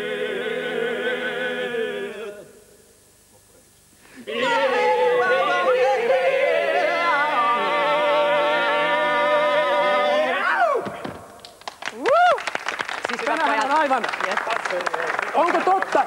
Haluatko kuulla, ketä nämä olivat? Ne olivat Marianne jumalustieteen ylioppilas Heikkilän pappiskollegoita, nämä laulajat. Heistä. He laulavat elämänkirjasta Veitsujen Veitsun. Mä sanon jotain tärkeää tähän, mikä on unohtunut. Vielä 50-luvulla Suomessa joutui mielisairaalaan alkoholin väärinkäytöstä. Sen takia perustettiin A-klinikat. Ja tänään sosiaaliviranomaisten on saatava ohjata hoitoon. Suomessa on mahdoton päästä alkoholistin hoitoon silloin, kun hän haluaa sitä. Hänet pitää ohjata, määrätä sinne. Ja se on aina sitten A-klinikan systeemit. Ja mä just jututin yhtä kaveria, joka sanoi, että hän ei halua mennä sen, että hän on 80 kertaa ollut siellä. Siitä ei ole mitään muuta iloa kuin se, että hän toipuu suht lyhyessä ajassa, kun hänen pikitään kuntoon, että hän pääsee ryyppäämään. Mutta hän haluaisi lopettaa kokonaan. Ja hän pyysi, että hän pääsisi, kun Suomessa on 2 tämmöistä vaihtoehtoista. On tämä Myllyhoito Kalliolassa ja sitten toinen on Lapualla. Semmoinen Simo Seppeli on perustanut sinne sen homman. Hän tuli Ruotsissa, missä Ruotsin valtio koulutti hänet tähän Minnesota, tähän vaihtoehtoiseen systeemiin. Ruotsissahan valtio ja kunnat ostavat kaikki nämä palvelut. Miten tämä liittyy huumekeskusteluun? Ei tämä ole yksinomaan huumekeskustelu. Koita nyt otsikko oli huumekeskustelu. Vedä yksi jätkä, niin sä rauhoitut. Joka tapauksessa tämä kaveri sanoi, että se 80 kertaa ei häntä auta, että hän haluaisi mennä vaihtoehtoiseen hoitoon. Niin hänelle ei myönnetty sitä rahaa, minkä se Myllyhoito olisi maksanut, jolloin tämä vetäjä otti hänet sinne omalla kustannuksella. Tämä on mun nähdäkseni yksi ihan olennaisimpia asioita. Ei Suomessa haluta auttaa alkoholista, vaan pyörittää tätä A-byrokratiaa. Näin sanoi kirjailija Jorma Ojaharju, mutta nyt mä haluaisin mennä meidän idylliperheeseen. Pekka Hjelt, sulla on täällä 7 veljestä mukana, joka on aika historiallista sinänsä. Mikä on teidän perheen niin kuin resepti? Miten sä oot kasvattanut 7 poikaa onnellisesti? No joo, kyllä mä oon todella ylpeä poistani, että ei ole näihin asioihin tarvinnut törmätä ollenkaan. Itsehän en ole koskaan maistanut tupakkaa, en viinaa, puhumattakaan mistään huumeista. Ja mulla on ollut vaimo ollut kotona ja hoitanut poikia hyvin. Ja niin kuin sanotaan, että joskus tuommoisena juhlissa niin voit ottaa keskiolutta pulloa ja siihen se jää. Mutta sä et pelkää sitä, että ne tapaa Ior Pokin tai ne tapaa muita huumenarkkareita, että joku näistä 7 veljeksestä jossakin elämänvaiheessa vielä joskus joutuisi koukkuun. Liisa Taapre sanoi, että mä oon samaa mieltä, että se olisi niin kaikista järkyttävin asia, mitä mä voisin kuvitella. Että todella toivon sitä ja siinä käy sille huumekaverille kyllä pahasti, jos mä tämmöisen herran tässä tapaan. Mitä sä tekisit sille? No, mitä vaan. Ja mulla on resursseja tehdä, mä oon entinen huippupainija, että siinä rupeaa tapahtumaan. No, Molski on vapaa. Niin miten sä, pelkäätkö sä oikeasti kauheana, siis tuntuuko susta, että se päivä päivältä tää niinku huumeiden niinku paine lisääntyy? Siis tuntuuko susta siltä, että se on niinku tossa niinku siis... Kyllä se varmaan, mutta sitähän on puhuttu nyt. Se lisääntyy koko ajan noissa sanomalehdissä sun muissa joka paikassa. Mediassa, mutta se on hiukan eri asia. On jo eri asia, että no meidän omalta kohdaltani sitä en kyllä koe mitenkään jokapäiväisessä elämässä enkä näin poispäin, mutta se on kauhein asia, mitä mä voin kuvitella, on huumeet. Ihan kaikki nämä, mitä näitä herrat höpöttää näistä kannabiksesta sun muista, mä pistän ihan sama jengiä. Nyt hei täällä Ville Markus. Poika tässä ja mä oon hyvin huolestunut kaikenlaisista asioista ja mun mielestä kyllä kylvätään erittäin vaarallista viljaa silloin, kun annetaan ymmärtää, että alkoholi ja tupakat olisi jotenkin olennaisesti parempi vaihtoehto ihmisen kropalle. Ville Markus! Tällainen on... Mä sanon nyt yhden asian. Keskiolut ihan oikein, mutta tapetaan... Kannabismiehet, olisitteko te hiljaa Juoppo puhuu vähän aikaa? No niin. Puhunut paljon. No niin. Mä puhun vielä lisää. Nyt näette, mitä alkoholi ja mitä huumeet aiheuttaa perheelle. Ne siis rikkoo tämmöisen hienon harmonia. Eikö ole hienoa työtä, jos yksikin siitä helvetistä pelastetaan? Eikö voida kiittää siitä jo? Siitä me ei olla eri mieltä. Ei, mä vaan sanoin, vaan kun ollaan puhuttu kertaakaan siitä, että siitä hommasta voidaan niinku pelastua ja siitä voidaan selviä. Ollaan puhuttu vaan, että siihen delataan. Mutta tässä istuu yksi juoppo, ketä ei tänään dokkaa ja saattaa olla, että jos huomenna dokkaa, tänään en dokkaa. Ei no sen takia determinismi on niin paha. Mä olisin tohon tahtonut sanoa, että Osmo Kontula tuossa puhuu just, että kun on noita varsinaisia huumeita, niin kuin heroinia ja sitten ne loput ei ole oikeastaan huumeita ollenkaan, niin mut tipahti niin kuin semmoinen kivi sydämeltä, että ei mun prinsessani sit kuollutkaan huumeisiin, kun se kuoli ihan muuten vaan. Niin, Osmo Kontula, ihan just, tunne sä mitään moraalia siitä, että teet tällaista tutkimusta, että väitätte, että huumeet ei ole ongelma, vaan se on julkisuusmedian luoma mielikuva. Tässä vanhemmat todistaa siitä, että heidän lapset on kuollut. Mitä sä ajattelet sun tutkijan päässä, kun sä teet tällaista liberaalitutkimusta? Mä koitan asettaa vaan asioita niin kuin suhteisiin keskenään, että mikä on asia, mistä keskustellaan ja mikä on niin kuin kuinka laaja ongelma ja niin edelleen. Että yksilötasolla jokainen on ongelma, se on ihan selvä. Onko sulla omaa lasta? Mutta mä haluaisin niin ottaa yhden pointin tästä äskeistä vielä esille sen, että Suomessa jostain syystä on tehty sellainen valinta, kun puhutaan tästä meidän narkomanien hoidosta, joka on mun mielestä hirveän tärkeä asia ja siihen pitäisi panostaa paljon. Niin käytännössä kuitenkin meillä on suunnilleen 10 kertaa enemmän miehiä poliisissa ja tullissa ja muualla valvomassa näitä huumeiden maahantuontia ja täällä käyttämistä kuin hoitamassa näitä narkomaaneja. Eli jostain syystä Suomessa halutaan pistää ihmiset häkkiin, mutta ei hoitaa. Tämä on niin ilmeisesti tietoinen valinta ollut. Nyt Jan Persson on piitannut pitkän aikaa. Mä oon tässä kuullut tätä keskustelun kulkuun niin suunnasta ja toisesta. Ja siis kukaan ei kiellä sitä, etteikö Suomessa alkoholi ole valtava ongelma. Siis de facto se on näin. Eikä kukaan varmaan kiellä sitäkään, etteikö kannabis ja muut huumeet ole tullut Suomeen jäädäkseen. Kysymys on vaan sille, että millä vauhdilla se etenee tänne. Mun mielestä on parempi ajaa käsijarru päällä kuin ilman jarruja. Tämä on niin kuin mun henkilökohtainen mielipide. Ja jos sä lähdet niin kuin siitä, että että jos sä lasket, että kaikki poliisit ja kaikki tullimiehet jahtaa pilviveikkoja täällä Suomessa, niin se on väärin. Koska huumepoliiseja on erittäin vähän esimerkiksi Helsingissä ja pääkaupunkiseudulla. Tukholmasta löytyy heti 3-kertainen määrä, mikä tekee sitä pääsääntöisesti. Mutta vielä vähempi on narkomania hoitajia. Mä olennaiseksi sen eron, että niin vahvempiin huumeisiin ei siirryttäisi. Niin. Että se hidastuisi se prosessi. Mä oon tulossa tähän näin ja puhutaan paljon Hollannista ja Hollannin liberaalista suhtautumisesta esimerkiksi mietojen huumaukseen, eli tässä puhutaan kannabiksesta. Ja coffee shopeissa kaikkea tämmöistä hienoa ja kivaa. Se on hirveän naastaa pilvenpolttajille. Mutta nyt on Hollannissa herätty pikkuhiljaa siihen. Vuorikin se varmaan tietää, koska siellä on asunut. Eli näihin rikollisliigoihin, mitkä pyörittää siis tuhansia kiloja pilveä vuodessa. Siihen liittyy ammattirikollisuus. Murentaa, nakertaa tällä hetkellä Hollannin yhteiskuntaa. Ja siihen poliisi on puuttunut. Yksittäisessä tutkimuksessa oli mukana 500 poliisia. Sen takia ei ne ole muuttanut käsitystä niin kuin tämän huumeen suhteen. Tämä on se ongelma, mikä liittyy siihen ympärille. Tämä rikollinen toiminta. Sehän on, tämä on Hollannin tilanne, mutta nyt täällä on 2 nuorta poikaa. Eihän se ole vaarallinen. Hei Markus ja muut kirjailijat, täällä on 2 nuorta poikaa, jotka on halunnut puhua koko ajan. Jussi Sepponen ja Lauri Lahti, sanokaa terävästi mitä haluatte. No joo, eli mun mielestä nykyaikana on myönteistä se, että nuorilla on mahdollisuus aikaisempaa paremmin saada tietoa huumeista. Ja sitä kautta luoda oma kuvansa minun mielestäni näistä hyvin vaarallisista aineista. Joo, mulla olisi sanottuna periaatteessa liittyy tähän samaan hommaan, että täällä on puhuttu nyt paljon siitä, että kaikenlaisista hoitojutuista ja muistijutuista, tämmöisistä näin, jotka periaatteessa on niinku järkijättöisiä. Mun mielestä pitäisi puhua enemmän siitä, että miten estetään se, ettei nämä nuoret mene siihen, koska mä muistan mun kouluajalta, mä oon vielä koulussa, Helsingin ensimmäisessä normaalikoulussa, ja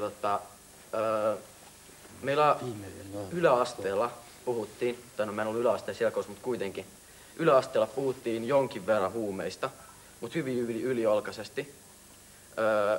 Ei juurikaan puhuttu. Samaten lukiossa. Meillä ei puhuttu siitä. Se kulkee terveystiedon kurssin alla.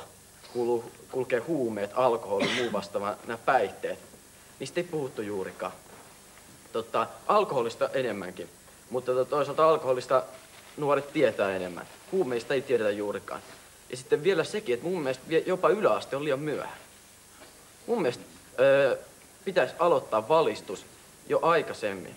Ei välttämättä kertoa nuorille ala-asteella, että kaikenlaista näistä kemiallisista reaktioista ja mitkä huumeet on rasvaliukoisia, mitä vastaavaa tämmöistä näin, mitä tuli lukion terveystiedossa muuta vastaavaa tällaista näin, vaan niille pitäisi kertoa sitä, että miten se käytännössä tulee, miten se nykyyhteiskunnassa naamioitu, miten niille sitä tarjotaan.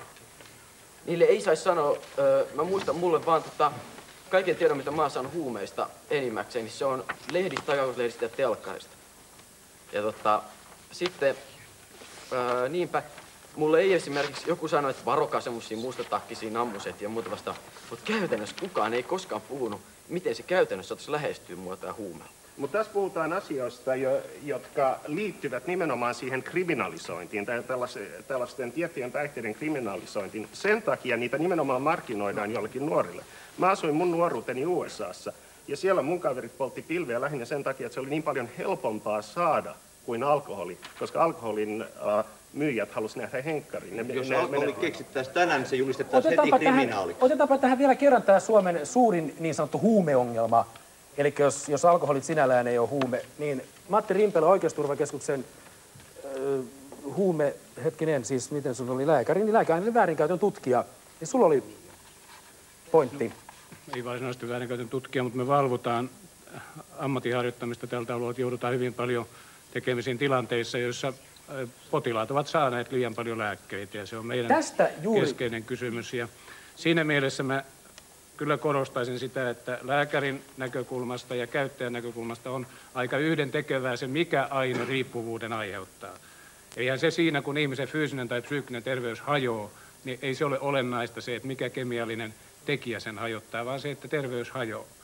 Ja silloin meidän näkökulmasta keskeinen pulma on se, että hoitojärjestelmä tällä hetkellä ei kykene tulemaan vastaan riittävän hyvin. Mä yhtyisin siihen, mitä Osmo Kontula täällä sanoi, että palvelut eivät toimi, meillä ei ole asiantuntemusta sillä puolella.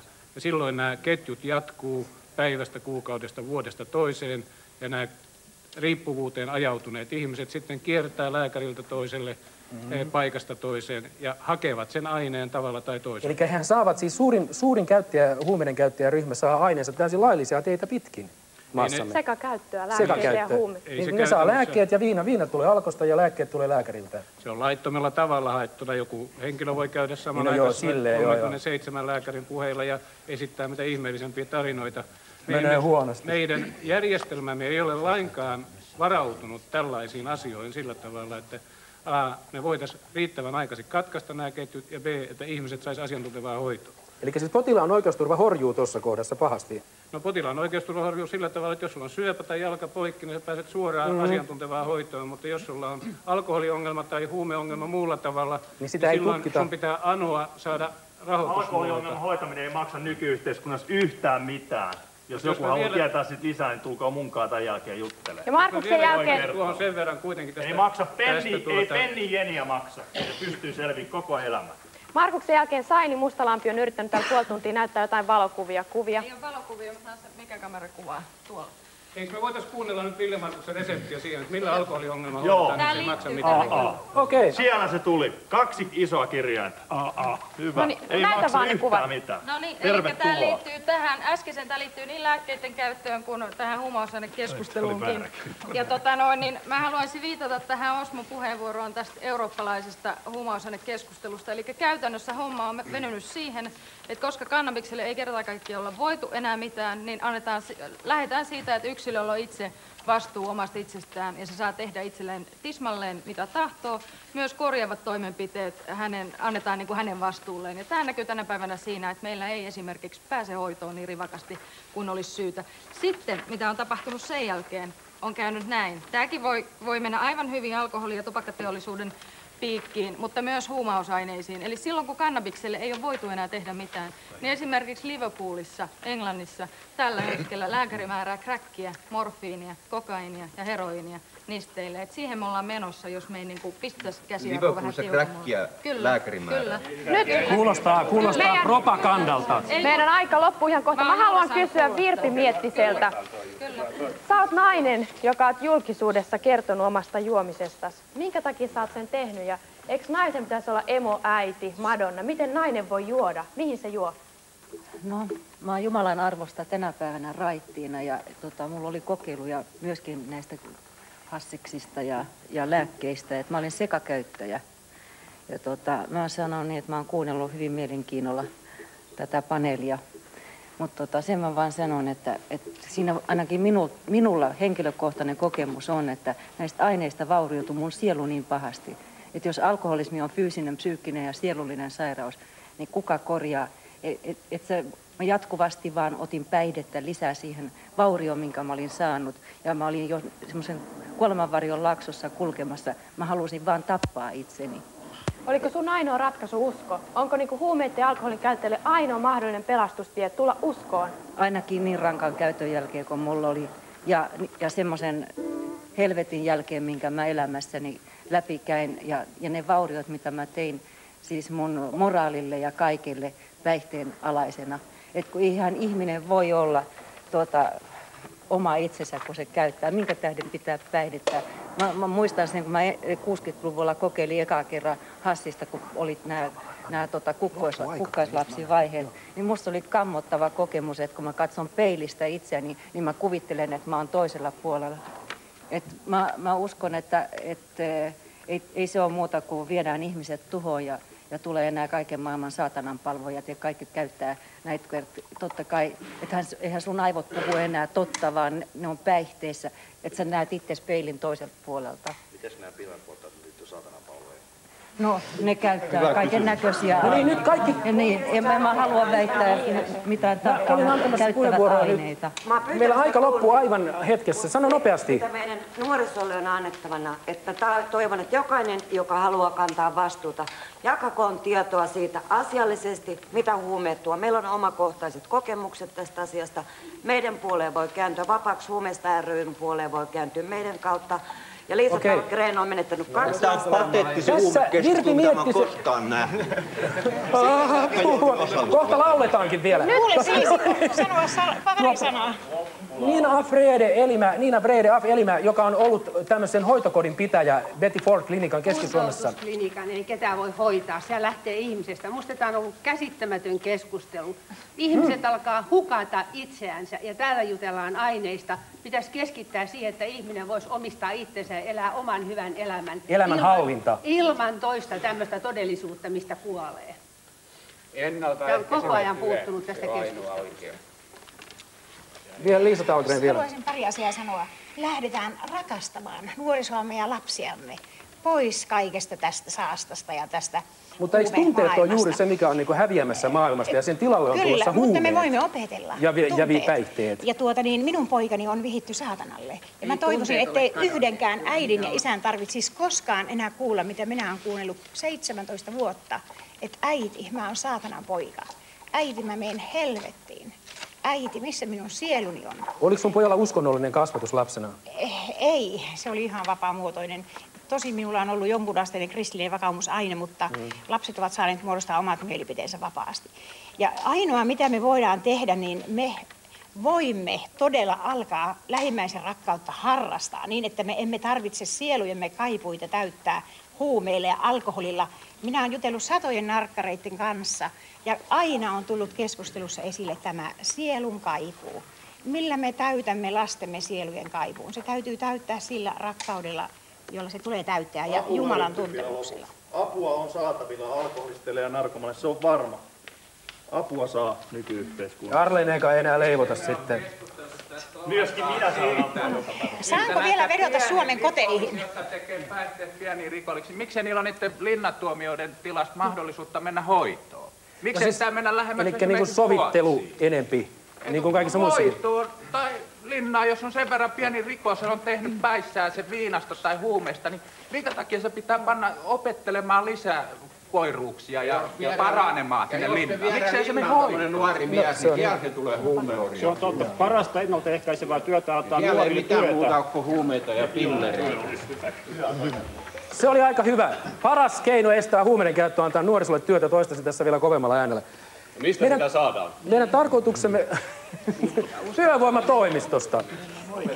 Saisinko vielä yhden vetoomuksen kodeille esittää? Meillä loppuu aika juuri. Me taistelimme hoitokodit tähän maahan, mutta me tarvitsemme tahdosta riippumattoman hoitolain. Ja mä vetoan nyt tässä ohjelmassa Suomen koteihin ja ennen kaikkea vanhempiin. 44 000 nimeä kansanedustajille ei riittänyt. Me tarvitsemme muutaman 100 000 nimeä lisää. Todellisuus pukkaa päälle uutisten muodoissa. Katsokamme, mitä Moskovassa on tapahtunut. Alkaako sieltä virtaamaan lisää pakolaisia? No niin, ja näihin kiihkeisiin sehän on suuri ongelma meidän on nyt pakko lopettaa tältä erää, mutta mä kiitän tasavaltaa ja mä kiitän meidän studioyleisöä. Ja toivon, että olkaa toivovia ja välittäkää niistä toisista ihmisistä ja paljon siunasta sinne tasavaltaan jokaiselle. Ja nyt sitten tähän loppuun otetaan tämmönen raittiuslaulu. Nuorten raittiuslaulu, säveltänyt Otto Kotilainen, sanat Linda Kunnas reippaassa marssitahdissa.